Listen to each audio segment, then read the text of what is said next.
কথায় আছে না, মা যতক্ষণ না তার ইচ্ছায় তোমায় সে তার কাছে ডাকে ততক্ষণ ওনার দেখা পাওয়া যায় না। আর আমার সাথেও ঠিক এমনটাই হয়েছে। আমার বান্ধবীর পাড়ায় মা কালীর পুজো ছিল, ভাবছিলাম যাবো পুজো দিতে, আর আমার ভাবার সাথে সাথে চলে আসে আমার বান্ধবীর ফোন ওদের পাড়ায় ইনভিটেশনের জন্য, মানে যেখানে পুজোটা হচ্ছিল। আমিও হ্যাঁ বলে দিই। তাই মায়ের জন্য ফুল আর মিষ্টি কিনে আমি চলে যাই ওদের। আর দেখতেই পারছো পাড়ায় ঢোকার মুখটায় কতটা সুন্দর ফুল দিয়ে সাজিয়েছে, ভেতরের সাইডে পুরো লাইট দিয়ে খুব সুন্দর সাজিয়েছে।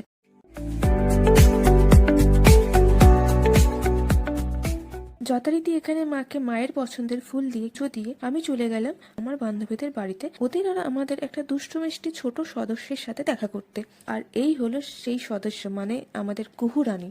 এটা এটা গিফট, এটা কি গিফটটাও জোরে বল, জোরে বল। হ্যাঁ কি,